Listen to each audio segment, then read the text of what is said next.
Hey, Spuddies, PotatoMcWhiskey here, and welcome to the Civilization 6 Overexplained Aztec game. And now, we're going to be on the war fork.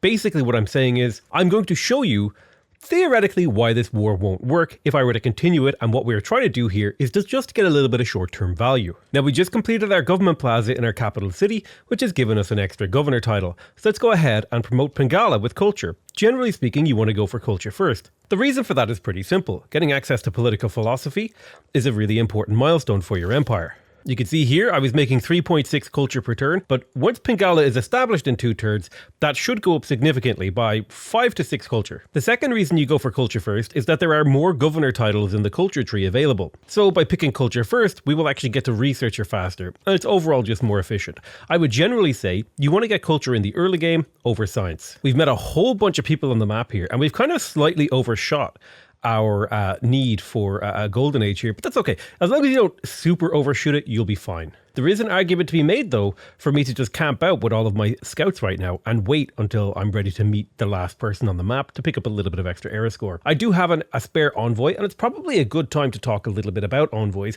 and why they're so important. So fundamentally in Civilization 6, there is this concept of building a wide empire. And what a wide empire is, an empire with a lot of cities. That's basically it. That's the whole concept, is your empire should have a lot of cities. Now, I probably made a mistake putting Connoisseur into Pengala. I probably should have picked up Victor because he will give me 8 loyalty per turn in the city that I intend on conquering, but that's neither here nor there. But the concept of wide here is you build a lot of cities. And with a lot of cities, if you can imagine, let's say we take, for example, the campus district. Inside the campus, we can get all of this science bonus. Let's say we get 2 science from each campus from adjacency. Okay, that means if we have 10 cities, we're getting 20 science. And then inside the campus, you can build a library.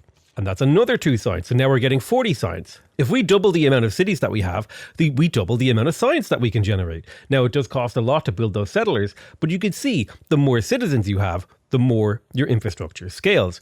Now, the really important thing about city-states is that they apply on top of that. You can see here, Anshan, for example, gives me +1 science in the capital city and in every library building. So then that example from earlier where we're getting 20 science from libraries would go up to getting 30 science per libraries, which means more cities gets you more yield. So that's why you want to get a lot of cities in your game, and that's why city-states are so important, is because they scale off the size of your empire. In terms of city-state that I would like to build a relationship with, I think that Muscat is a reasonably good city-state to start building a relationship with. I intend to build commercial hubs relatively early into the game, and you can kind of match the color of the district with the color of the city-state.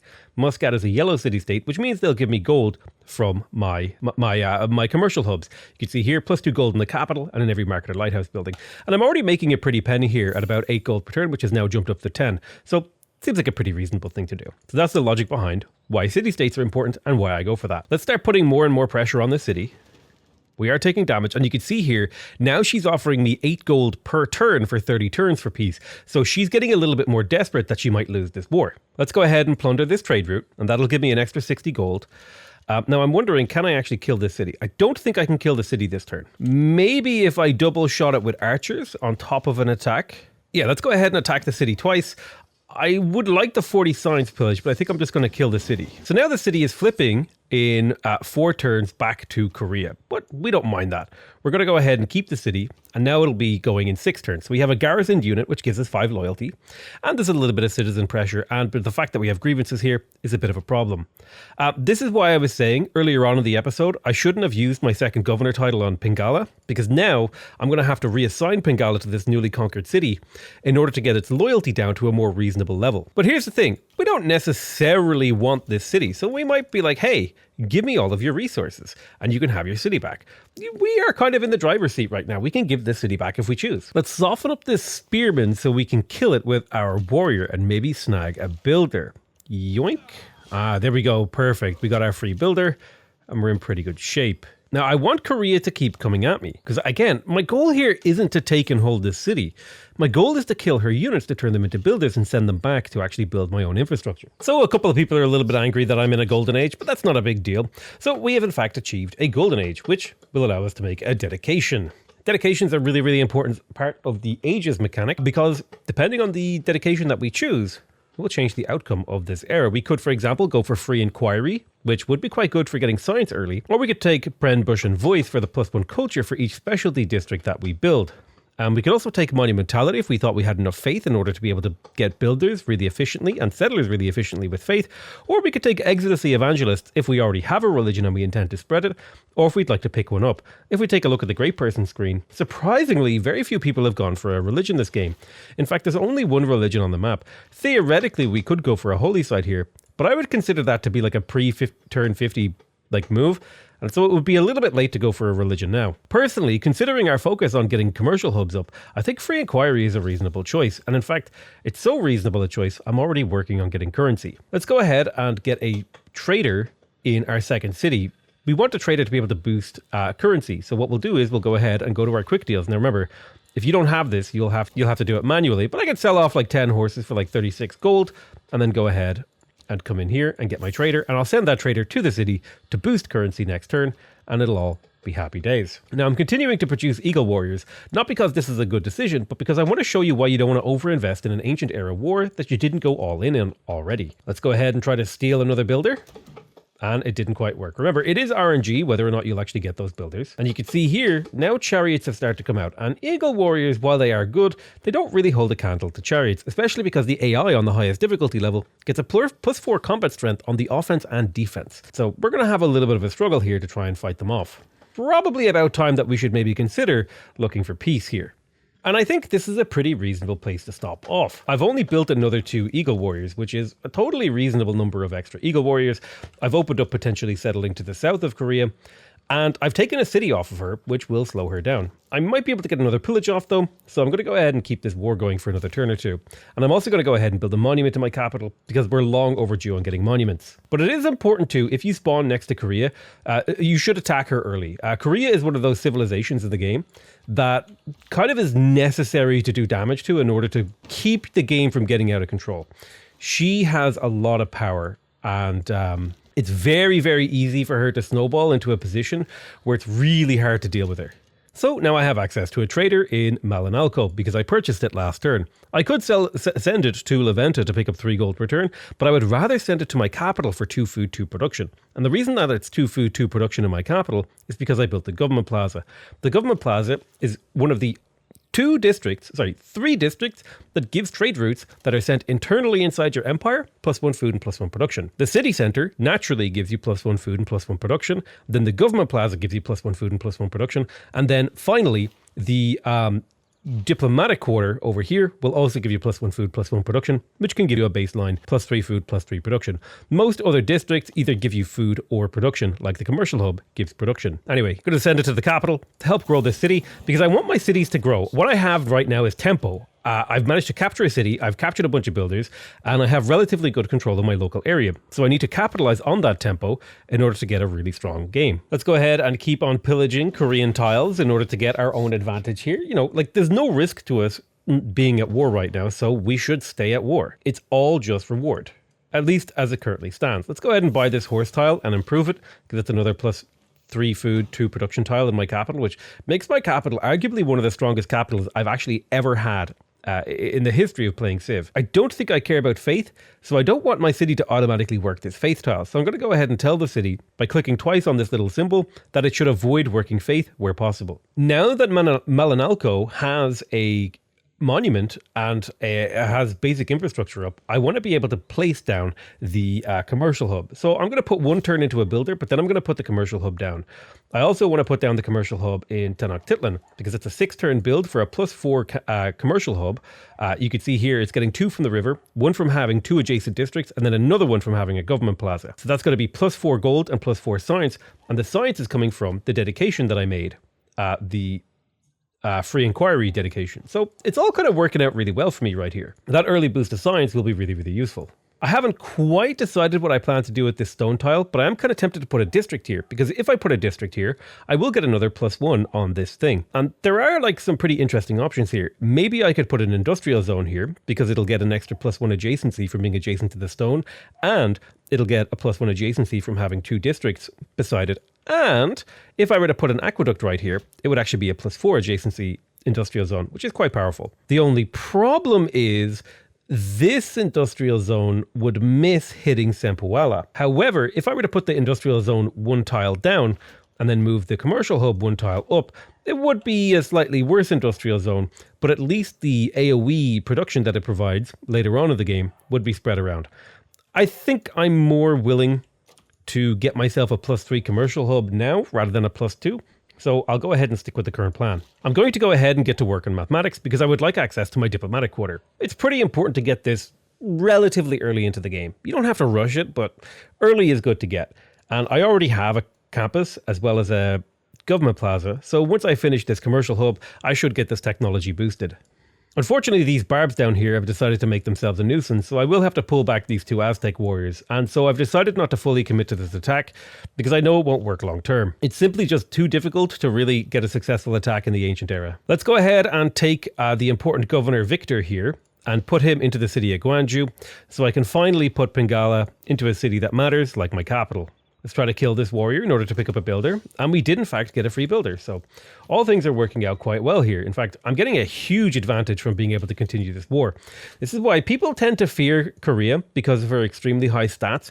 But she often fails to build a military because what happens to Korea is she gets too much science and not enough production. And by getting too much science, her units become too expensive for her to actually build them. Like she's probably building knights right now. Looking at the city of Sempuala, which has just finished its monument, the city needs an upgrade. And one of the things you can do in the game is swap tiles between cities. The city isn't growing very fast, so I'm going to go ahead and give it a horse tile from the capital. That will make my capital weaker, but it will make this city stronger. And sometimes that's a trade-off you want to make. Your empire stands as one, so it's important to think about how your currently established cities can help your newly established cities. Now, in the city of Sempuala, I would really like to get both a commercial hub and a campus.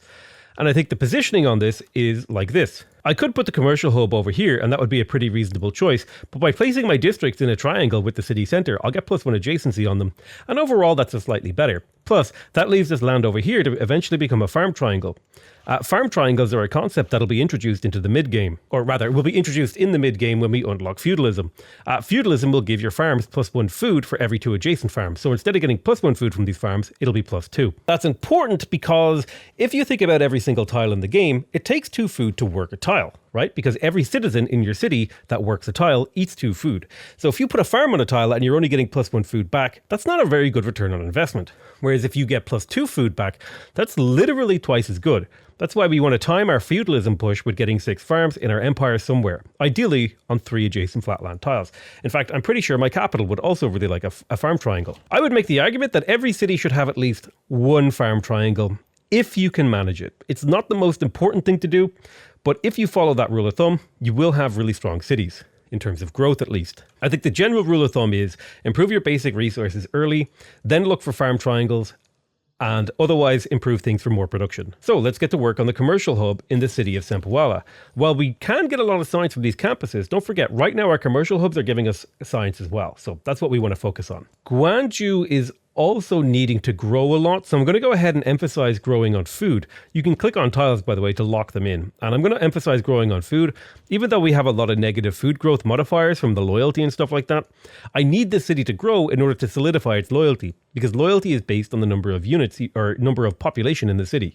This city also has a really good farm triangle. In fact, it has a farm bow tie, which is when you have 2 farm triangles that intersect, like so. You can see it kind of makes a bow tie shape. An infinity symbol, if you see here. And then these farms will be +2, and then this farm in the middle will be +3, on top of a bonus resource as well, which theoretically could scale off of getting a watermill. Watermills are a bonus building that'll give you +1 food from your bonus resources. So theoretically, this could be like a 7 food tile. 7 food, I don't think I need to tell you, is a lot of food from 1 single tile. And what I'll probably do is settle a city over here so that these cities can share these tiles. Now, if I really wanted to kill Korea here, I probably would have beelined horses. But again, I don't want to actually kill Korea. I'm happy to just take value from her. This is an important thing for you to know, by the way. Because the barbarian is standing on my commercial hub, I can't actually build the commercial hub. See, I can't actually click on it. This district is occupied by an enemy. So that's an important thing to keep in mind. If you do ever want to stop your enemy from building a wonder or a district, you could just stand on top of it. A whole bunch of people just declared war on me, probably because I've been so aggressive. It's not that big of a deal though, because Congo is really far away from me, as is Gran Colombia. So these people probably won't be able to do much to me in terms of damage. And I think it's about time that we signed a peace deal with Korea. Her army is getting bigger and scarier by the second. Let's go ahead and make peace, and she should be willing to give me gold. Looks like I didn't threaten a second city enough, but I will get a city out of this. And considering what I invested and the amount of builders and cities that I got out of this, this was a pretty good war for me, because now I have a whole bunch of units to defend myself with from any potential aggression, as well as a free city and a bunch of other things working in my favor. So taking a look at our current situation, I'm pretty happy with how things have turned out. I would say this was a successful Aztec early game. We managed to nail a golden age, we have our economy up and running, and pretty soon we're going to have political philosophy, and we're going to be able to start spamming settlers. Generally speaking, a good rule of thumb is to be on about one city per 10 turns of the game, depending on the amount of land that there is. Unless you're doing some sort of challenge with like a low city run, that would be a benchmark that I would consider not necessarily sacrosanct, but something in that region. Like that's like the benchmark, you know? It's a pretty good benchmark as well. Let's go ahead and position 2 archers in the city of Gwangju in case Korea ever decides to come and try and take it back. And otherwise, we're free now to continue to develop our empire and build up our food income. In particular, I want to build up the food income in Gwangju so I can go ahead and place down a commercial hub. Unfortunately, because of Korea's unique mechanics, the placement of this campus isn't very good. It's only a +1, but it will eventually become a +2 when I place this commercial hub right there, and this will be a +3 commercial hub, and I'll be able to place that in about 4 turns when the city grows and it cracks out another builder. Now, we've just unlocked one of the really, really important early game civics, and that's political philosophy. This gives us access to a trio of really important governments: autocracy, oligarchy, and classical republic. Each of these has their own particular playstyle and importance in the game. For example, classical republic is really good if you're going for a lot of cities with a lot of districts, because all cities with a district get +1 housing and +1 amenity, as well as a 15% boost in great people points. Autocracy is a little bit weird. It's kind of a tall build, where if you're playing with less cities and you plan to get your government quarter out nice and early, it can be really, really powerful. And if you want to build some wonders. Oligarchy is more of an aggressive government. I personally tend to lean towards autocracy because it has the military card policy slot, which can be really, really valuable in case you need to plug one in. Oligarchy is quite good though for any sort of early aggression because it makes your units stronger and gives your units more experience. More experience means they unlock more promotions, and when units promote, they get stronger, generally speaking in some sort of specific way. I kind of glossed over it earlier, but I have actually earned a few promotions on these units. For example, my archers now do an extra 5 combat strength damage, or they have an extra 5 combat strength when attacking land units. And similarly, my warriors have the battle cry promotion, which gives them +7 combat strength against melee and ranged units. Now, it's important to know that melee and ranged units doesn't mean units that are melee and ranged. It means a specific class of unit. Every unit in the game has a class, specifically a promotion class. So you can see here, the archer has the promotion class ranged. So this battle cry promotion will apply on the offense and defense against archers. I know a lot of this is going to be pretty obvious for people who've watched my channel for a while, but I figure it's pretty good to cover the basics over and over and over again, because there's always somebody new watching the video who doesn't understand exactly why I'm doing a specific thing.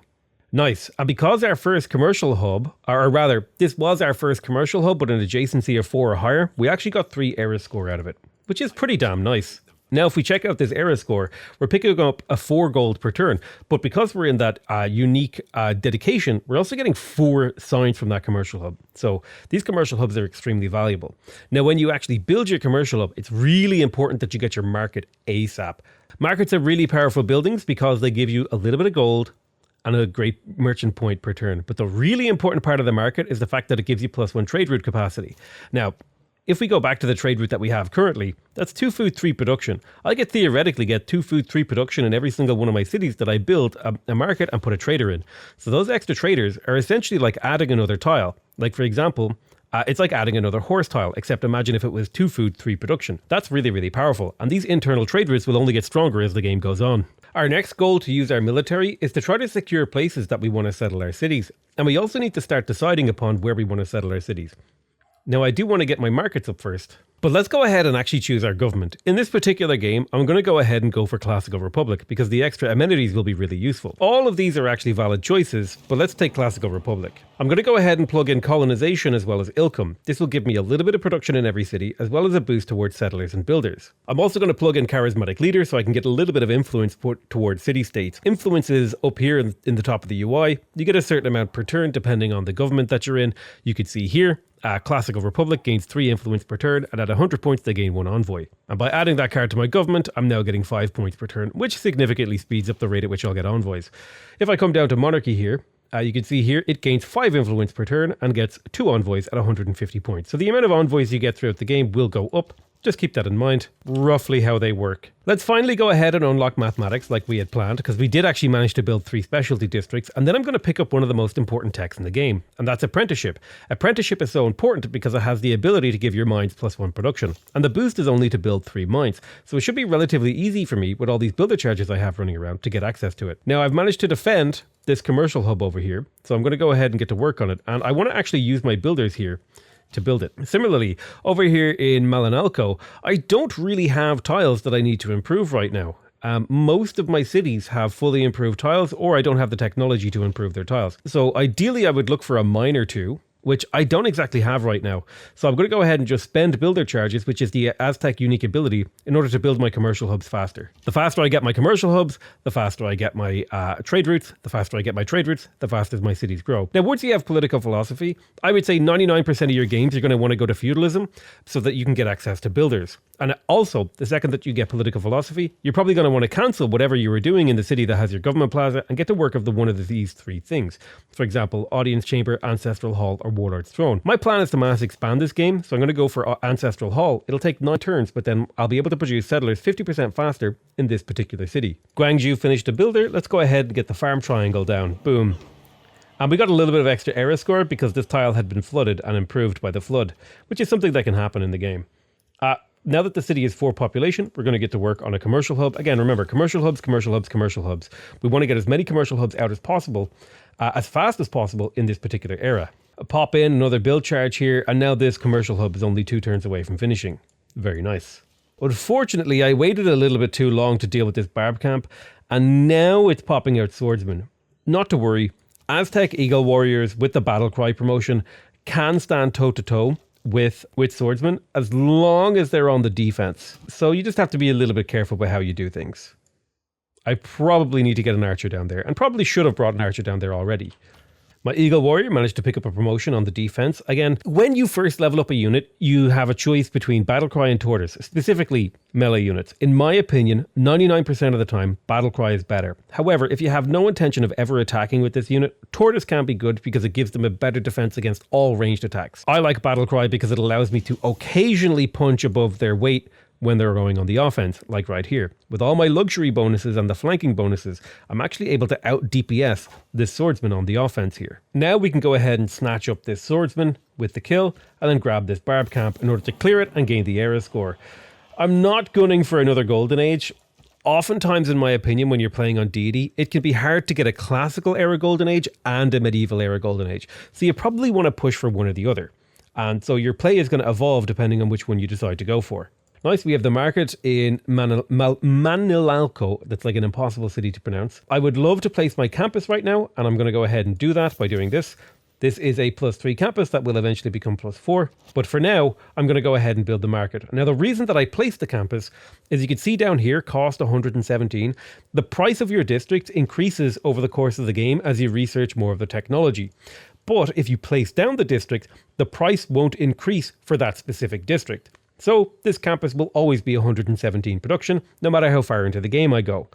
However, a placed district takes away a tile from your city, and it doesn't actually give you much. So you do have to be a little bit careful about when you do that. I am going to need a granary in this city soon because it's reaching its limit on growth. 1 turn from now, its food positive factor is going to go down by half. And I probably also would like to pick up lumber mills sooner rather than later, which means I want to pick up wheels to be able to pick up watermills. The reason I want watermills is so that I can boost construction, and the reason I want construction is so I can build lumber mills, and the reason I want to build lumber mills is because I don't have a lot of hills, and I'm going to be relying on lumber mills for production this game. Generally, you'll find either a city being heavy on woods or lumber mills, or being heavy on mines or lumber mills. So if you have a lot of hills, you can probably build more mines, and if you have a lot of woods and no hills, you can build a lot of mines. However, if you have hills and woods, you can chop and then build mines, which is like the best of both worlds.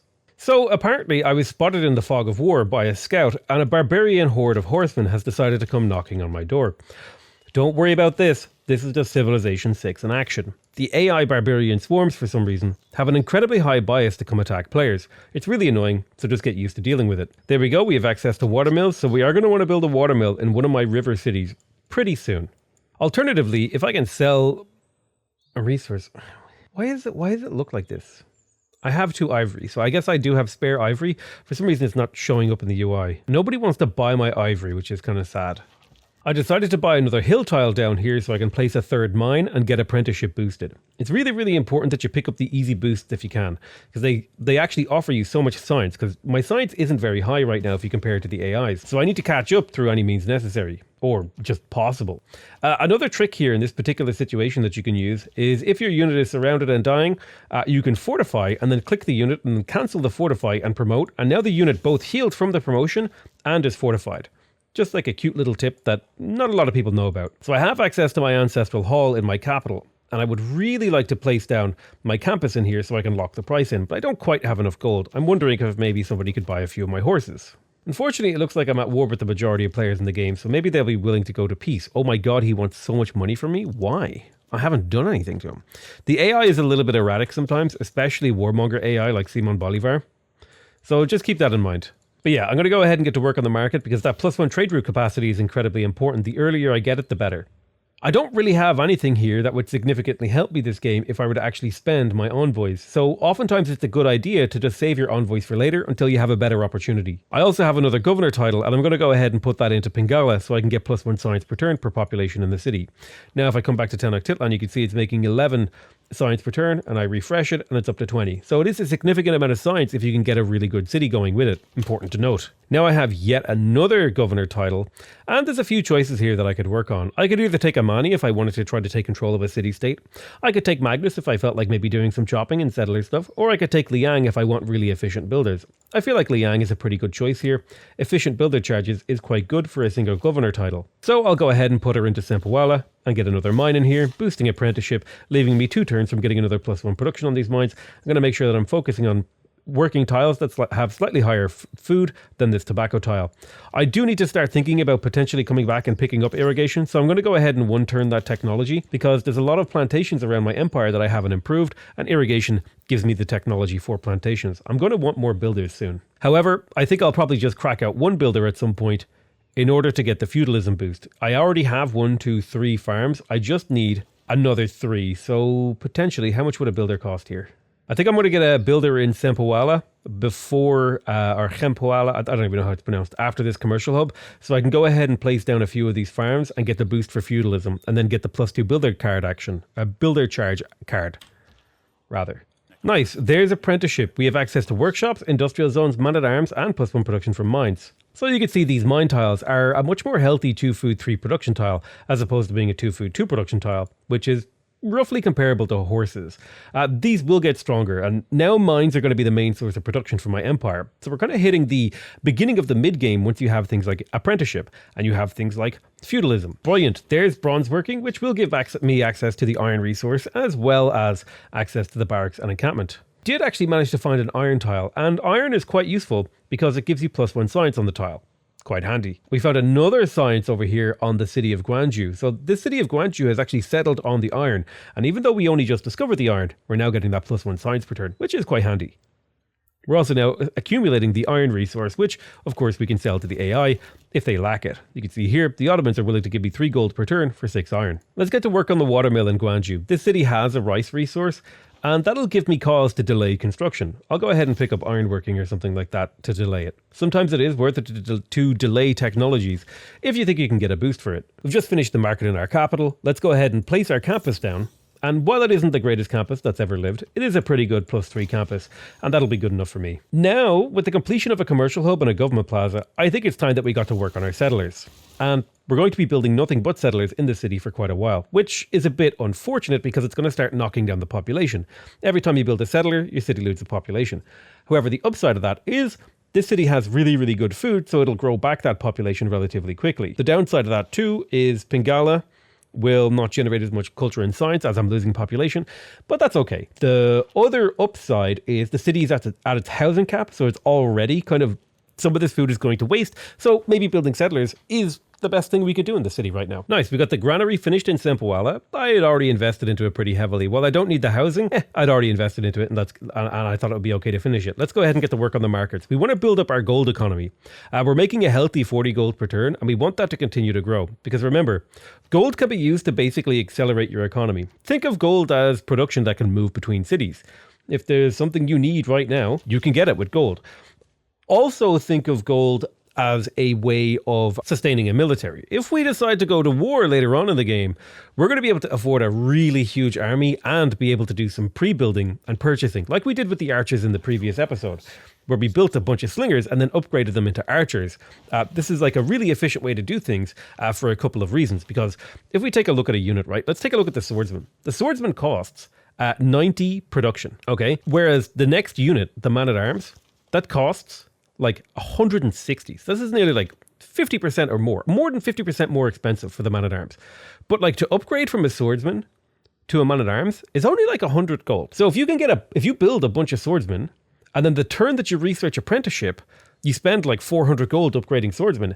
Now you've got like man-at-arms on the turn that they were available ahead of anybody else ready to go to war. So that's why timing pushes with gold and production are really, really important. You have to like make things sing in concert together. You know, Civilization 6 is a beautiful dance where everything is about timing, about figuring out when should I get this. And unfortunately, it's one of those games where if you miss even just one single timing, like if I'd missed that golden age, my timings would be off for the rest of the game. I quite like this tundra city. I like a tundra city because they typically have really, really bad tiles. But this particular one is quite good. I would potentially have to kill a sheep tile, which I don't like. Can I maybe move the city into a friendlier position? I think I'm going to go ahead and accept that the sheep tile needs to die in exchange for a +3 campus and a +3 commercial hub. And you're probably noticing, Potato, you're building all the same kind of district in all the same kind of cities. And yeah, that's generally a good idea to follow. Since my win condition is something gold and science related, building the districts that give me gold and science is what I should do. When I'm ready to go to war, I'll start putting down encampments. When I decide to go for a science victory proper, maybe I'll put down another type of district, like industrial zones. So it's just important that we understand where and why and what we're focusing on. And we're you know, it's just, I don't even know how to explain it further than that. It's just like, we're doing things for particular reasons. And it's because they feed into each other in a really natural way. Gold and science are really, really flexible yields. And we got our first great merchant, Marcus Licinius Crassus. Also, this is a UI mod that changes the regular portraits into a sort of quasi-real world equivalent. And we can pick up Marcus Licinius. This will allow me to expand my border tiles. Now, Marcus has 3 charges. So if there's a particular tile that I think is important, like let's say I wanted this tile away from Korea, I could go ahead and buy it with him. Otherwise, I'm not too fussed about tiles right now. I guess I could send it down to the new city. That's probably what it's best paired with, is a new city in order to grab like a couple of really nice early tiles for that city. Nice, we finished the watermill in Guangzhou, which means we can now research construction to get lumber mills. And we need a couple of lumber mills over here. Oh God, there's scouts. Why is there always scouts? There's always scouts, man. But I'm going to go ahead and get to work on the market in here. I want that market for the extra trader. And since we're going to finish the boost for feudalism, we can stop researching it because you can fill the rest of this bar by achieving that mission. Instead, we should probably plan for what our second government would be. Merchant Republic is quite good for gold generation and the production of districts. So this is good if you're going to try to Sim City your way to victory. Sim City is where you don't go for aggression. You basically play an inward facing game. You're building a lot of districts. You're trying to get a lot of gold. You're trying to get a lot of production, and you're trying to get a lot of builders. This is kind of the direction that I'm wondering if we should go as the Aztecs. Divine Right is kind of a little bit of a mixture. It's good for defense, and it's also good for culture, diplomatic victories, and just generally good these days. But definitely more of a defensive, tall, diplomatic culture government.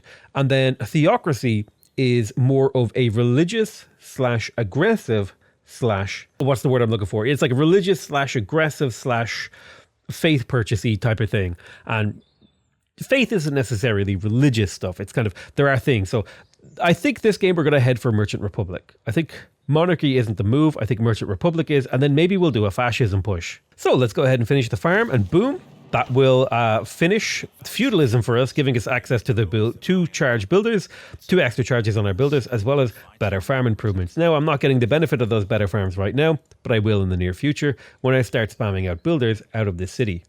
So, by the way, you can see here, this campus is now costing 160 production. Just to put that in perspective, the campus I placed quite a while ago is still costing me 117. Always be pre-placing your districts if possible. It saves you production. This is why players who are more decisive and have a good gold income are able to place their districts down earlier and will generally outcompete weaker, slower, less decisive players. Now, I could potentially be heading for a Dark Age here, which is a little bit unfortunate. If I do, it's not that big of a deal. And now that I'm cranking out settlers, it's probably about time that I started making decisions about where those settlers are going. I know I have one city over here that I can do, but perhaps there's at least 2 cities along this river delta. And in fact, I think there is. I reckon I could settle here. Or perhaps do I want to move this way slightly? I think perhaps I'll move slightly further away to get a slightly better campus. Yeah, +3 campus here. That'll eventually become +4 with this commercial hub. This is like perfect for my game plan. What do I want to do with this city over here?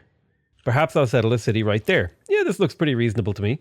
There's good farmland in here that these 2 cities can share, even if it will flood. Let's do it like this. I think I'll put the campus here and then the market here, and both of them will be +2 and +3, which isn't the most amazing districts ever, but it's pretty good. Now let's go ahead and plug in serfdom. From now on, all builders trained from my empire will have an extra 2 builder actions. And just to put that into perspective, so you can understand how important that is, normally a builder will have 3 charges.